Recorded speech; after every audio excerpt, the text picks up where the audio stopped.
Hello दोस्तों, स्वागत है। दोस्तों, आप लोगों ने मेरे चैनल को सब्सक्राइब नहीं किया है तो मेरे चैनल को सब्सक्राइब कर लें और वीडियो को लाइक करें और ज़्यादा से ज़्यादा शेयर करें ताकि जब भी मैं नेक्स्ट में वीडियो बनाऊं तो उसका नोटिफिकेशन आप लोग को मिलता रहे दोस्तों। चलिए दोस्तों, तो आज का हम लोग का जो टॉपिक है एडुटेरिया के प्रैक्टिस सेट से है, जिसमें काफ़ी विस्तार से चर्चा किया गया है और आज हम लोग देखेंगे आधुनिक बिहार के इतिहास के बारे में। दोस्तों, आज का हम लोग का टॉपिक है आधुनिक बिहार का इतिहास। दोस्तों, आज का टॉपिक जो हम लोग का है आधुनिक बिहार का इतिहास, जिसमें हम लोग देखेंगे यूरोपीय कंपनियों का प्रवेश, जनजातीय विद्रोह, 1857 की क्रांति, राष्ट्रीय आंदोलन एवं पृथक बिहार का गठन। दोस्तों, आज के आधुनिक बिहार की टॉपिक में यूरोपीय कंपनियों का प्रवेश, जनजातीय विद्रोह, 1857 की क्रांति और बिहार, राष्ट्रीय आंदोलन और बिहार, पृथक बिहार का गठन, इन सब चीज़ों पर हम लोग आज चर्चा करेंगे। दोस्तों, पहला जैसा कि टॉपिक हम लोग का है यूरोपीय कंपनियों का प्रवेश। यहाँ पे देखेंगे यूरोपीय कंपनियों का प्रवेश। इसमें हम लोग देखेंगे कि बिहार में सर्वप्रथम पुर्तगाली आए जो हुगली से पटना नाव द्वारा व्यापार करते थे। दोस्तों, यूरोपीय कंपनियों का प्रवेश जो है यानी बिहार में सर्वप्रथम पुर्तगाली आए जो हुगली से पटना नाव द्वारा व्यापार करते थे। वे पटना से सोरा, सूती वस्त्र, चीनी मिट्टी के बर्तन, मसाले आदि प्राप्त करते थे। 1632 में यहाँ पे 1632 ईस्वी में पटना कॉलेज की उत्तरी इमारत डचों ने अपना व्यापारिक केंद्र स्थापित किया। यानी 1632 ईस्वी में पूछा जाएगा कि डचों ने क्या किया, तो अपना व्यापारिक केंद्र स्थापित किया। डचों की अभिरुचि सूती वस्त्र, सोरा आदि में थी। इसके बाद देखेंगे 1620 में यानी अंग्रेजों ने पटना के आलमगंज में अपना व्यापारिक केंद्र स्थापित किया। दोस्तों, अगर पूछा जाएगा कि डच ने कब स्थापित किया पटना में, तो 1632 में, और पूछा जाएगा अंग्रेज तो 1620 में यानी पटना के आलमगंज में। लेकिन वह 1621 में बंद हो गई। उन्हें व्यापारिक केंद्र स्थापित करने में वास्तविक सफलता 1651 ईस्वी में मिली। अंग्रेज यात्री पीटर मोंडी 1632 में बिहार आया था। उसने यहाँ व्यापार की संभावनाएं देखी तथा डच कंपनी को व्यापार करते हुए देखा। अंग्रेजी कंपनी की फैक्ट्री में वर्तमान में गुलजारबाग पटना स्थित गवर्नमेंट प्रिंटिंग प्रेस एवं सर्व कार्यालय स्थित।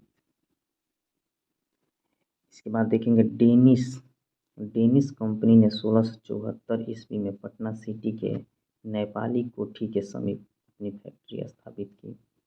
दोस्तों, केवल इसका ईस्वी सन याद रखेंगे कि पटना में 1632 में तो डच, 1620 में तो अंग्रेज, और पीटर मुंडी जो अंग्रेज यात्री था बिहार में कब आया, तो 1632 में।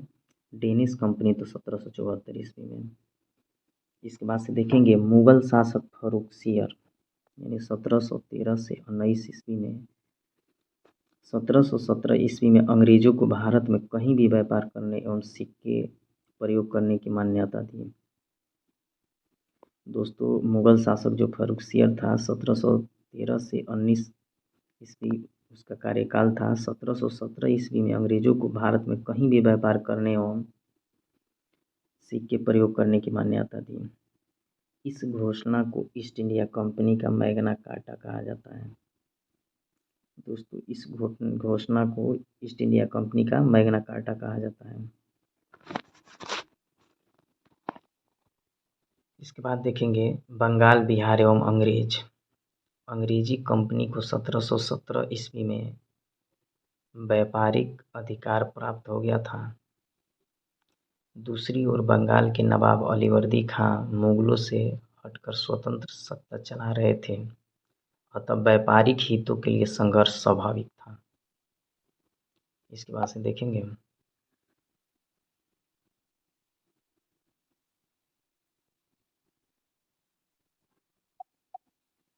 1756 ईस्वी में अलीवर्दी खां की मृत्यु के बाद उसका नाती सिराजुद्दौला बंगाल का नवाब बना।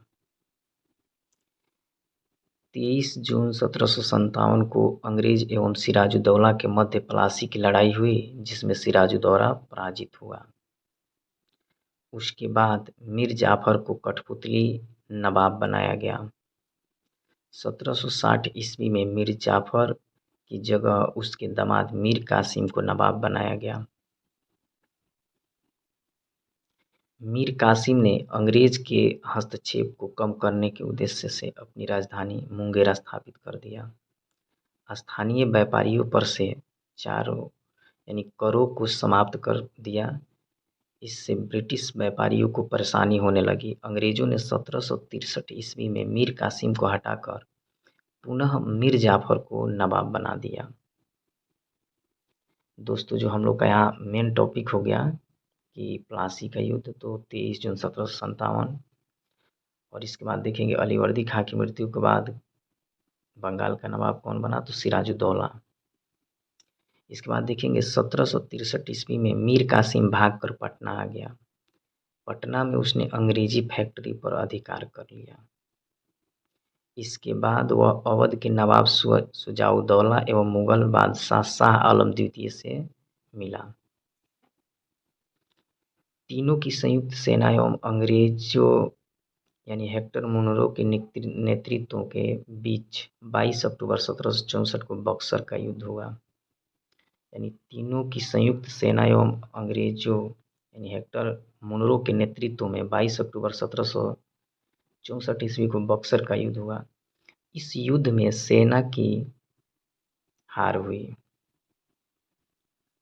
12 अगस्त 1765 ईस्वी को इलाहाबाद की संधि के तहत मुगल सम्राट शाह आलम द्वितीय को 26 लाख रुपए वार्षिक के बदले ईस्ट इंडिया कंपनी को बिहार, बंगाल और उड़ीसा का दीवानी अधिकार देना पड़ा।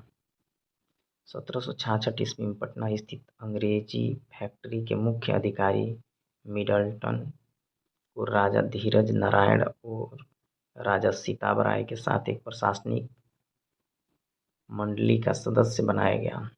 1767 ईस्वी में धीरज नारायण को हटाकर सीताब राय को कंपनी द्वारा नवाब दीवान बनाया गया। 1770 ईस्वी में बंगाल, बिहार के क्षेत्र में भीषण अकाल पड़ा। पटना, भागलपुर, दरभंगा, पूर्णिया में अकाल का प्रकोप भयंकर था। दोस्तों, पूछा जाएगा कि 1770 में बंगाल, बिहार के क्षेत्र में जो भीषण अकाल पड़ा, उससे कौन कौन सा जिला प्रभावित रहा, तो पटना, भागलपुर, दरभंगा और पूर्णिया, यह इसके अकाल के प्रकोप से काफ़ी प्रभावित था। 1783 ईस्वी में बिहार में पुनः अकाल पड़ा। जांच अधिकारी जॉन शोर ने एक अन्नागार के निर्माण का सुझाव दिया। उसके सुझाव पर 1784 ईस्वी में पटना में ब्रिटिश इंजीनियर जॉन गास्टिन द्वारा गोलघर का निर्माण कराया गया। दोस्तों, यह भी क्वेश्चन परीक्षा की दृष्टि से बहुत महत्वपूर्ण है कि गोलघर का निर्माण किसके द्वारा कराया गया, तो ब्रिटिश इंजीनियर यानी जॉन गास्टिन जो था 1784 में, उसके द्वारा पटना गोलघर का निर्माण कराया गया। इसके बाद से देखेंगे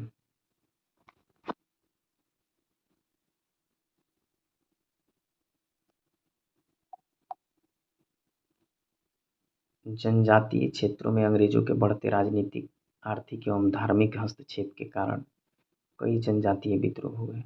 बिहार के प्रमुख जनजातीय विद्रोह निम्नलिखित हैं। तमाड़ विद्रोह। तमाड़ विद्रोह जो है दोस्तों 1789 से 94 में हुआ। इसका क्षेत्र छोटा नागपुर था। इसके बाद चेरो विद्रोह हुआ 1800 से 1802 ईस्वी में। इसका क्षेत्र पलामू था और इसके नेतृत्वकर्ता भूषण सिंह थे। चेरो जो विद्रोह था, इसके नेतृत्वकर्ता भूषण सिंह थे। पूछा जाएगा हो विद्रोह, तो 1820 ईस्वी से 21 यानी 1820 से 21 में इसका क्षेत्र सिंहभू था। और कुल विद्रोह तो 1831 से 32 छोटा नागपुर और इसके जो नेतृत्वकर्ता थे बुद्ध भगत थे। संथाल विद्रोह तो 1855 से 56, संथाल परगना और नेतृत्वकर्ता सिंधु कानू चांद एवं भैरव थे। इसके बाद सरदारी विद्रोह 1858 से 95, छोटा नागपुर सिंहभूम।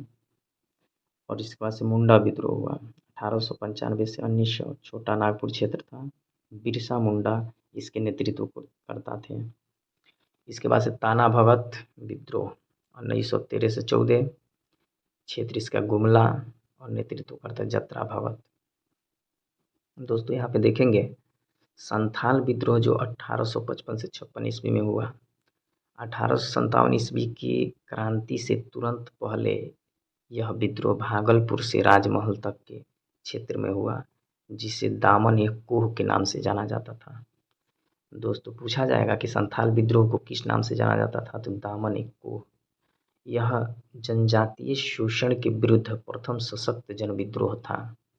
इस विद्रोह का कारण बाहरी लोगों द्वारा शोषण, माझी व्यवस्था एवं प्रहरी पंचायत व्यवस्था में परिवर्तन आदि था। इस विद्रोह का नेतृत्व सिंधु कानू चांद एवं भैरव ने किया। यह विद्रोह असफल रहा, लेकिन इसके परिणाम स्वरूप संथाल परगना काश्तकारी अधिनियम 1869, संथाल परगना एवं माझी व्यवस्था को मान्यता दी गई। इसके बाद से 1895 से 1900 ईस्वी में मुंडा विद्रोह होता है। यह जनजातीय विद्रोह में सबसे सशक्त जनजातीय विद्रोह था। विद्रोह की व्यवस्था व्यापकता के कारण इसे उलगुलान विद्रोह के रूप में भी जाना जाता है। इस विद्रोह के का कारण दिकुओं द्वारा शोषण यानी खुटकट्टी व्यवस्था में परिवर्तन तथा धार्मिक मामलों में हस्तक्षेप आदि था। इस विद्रोह का नेतृत्व बिरसा मुंडा ने किया था। इन्होंने आनंद पांडे से वैष्णव धर्म की दीक्षा प्राप्त की। उन्होंने स्वयं को सिंह बोंगा का अवतार बताया। उन्होंने आचरण शुद्धता, आत्म सुधार एवं एकेश्वरवाद का उपदेश दिया। यानी बिरसा मुंडा जो थे आनंद पांडे से वैष्णव धर्म की दीक्षा प्राप्त की और वह सिंह बोंगा का अवतार बताया अपने आप को। इस विद्रोह का तीव्र रूप 1899 में रहा, जब कई स्थानों पर अंग्रेज को हराया गया।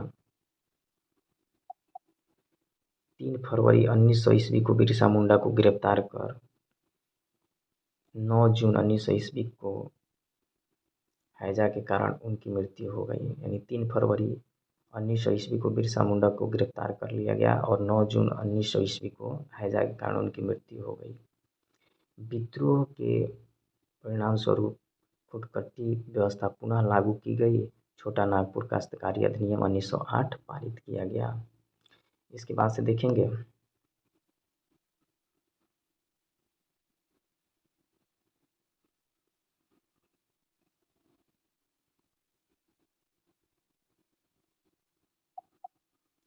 1857 की क्रांति के पूर्व बिहार में हुए विद्रोह, बहावी आंदोलन। यानी 1857 की क्रांति के पूर्व में बिहार में हुए आंदोलन जो था, बहावी आंदोलन के प्रवर्तक अब्दुल अल बहाव थे। उन्होंने अरब क्षेत्र प्रारंभ किया था।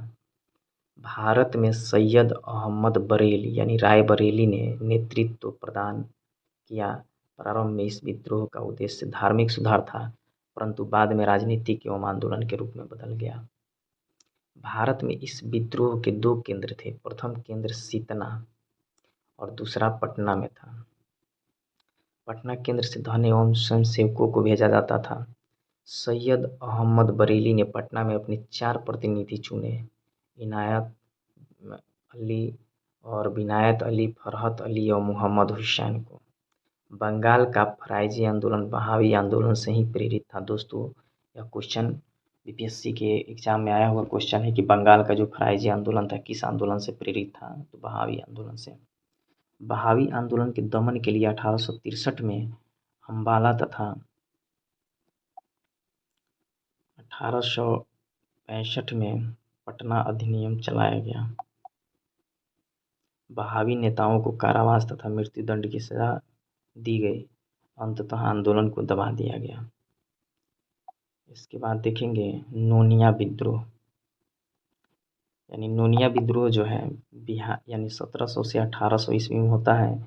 बिहार के सोरा उत्पादक वर्ग नोनिया द्वारा यह विद्रोह किया गया। सोरा का उपयोग बारूद बनाने में किया जाता था। बिहार में सोरा उत्पादक मुजफ्फरपुर, सारण, हाजीपुर, पूर्णिया आदि क्षेत्र में होता था। बिचौलिए कच्चा सोरा ब्रिटिश कारखाने को देते थे तथा मुनाफा स्वयं रख लेते थे। परिणाम स्वरूप नोनिया समुदाय ने गुप्त रूप से सोरा बेचना शुरू कर दिया। अंग्रेजों ने इस पर रोक लगाई, जिसके विरोध में नोनिया समाज ने विद्रोह किया। अंततः अंग्रेजों द्वारा विद्रोह को दबा दिया गया। लोटा विद्रोह इसके बाद होता है 1856 में। यह विद्रोह मुजफ्फरपुर जेल के कैदियों द्वारा किया गया। जेल में कैदियों को पीतल का लोटा दिया जाता था। बाद में सरकार ने जेल में कैदियों को पीतल के लोटा के बदले मिट्टी का लोटा देने का निर्णय किया। कैदियों ने इसका कड़ा विद्रोह किया और 1856 में विद्रोह कर दिया। परिणाम स्वरूप अंग्रेज सरकार पुनः कैदियों को पीतल का लोटा देना पड़ा, तो इसलिए इसे लोटा विद्रोह कहा गया है। इसके बाद से देखेंगे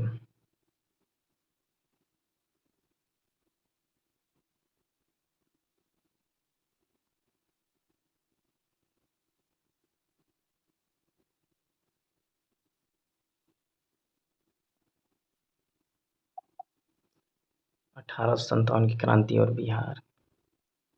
बिहार में 1857 की क्रांति 12 जून 1857 को देवघर जिला के रोहड़ी गांव में हुआ और 32वीं इन्फेंट्री रेजिमेंट के सैनिकों के विद्रोह से हुआ। इस विद्रोह में लेफ्टिनेंट नॉर्मन लेस्ली एवं सर्जन डॉक्टर ग्रांट मारे गए।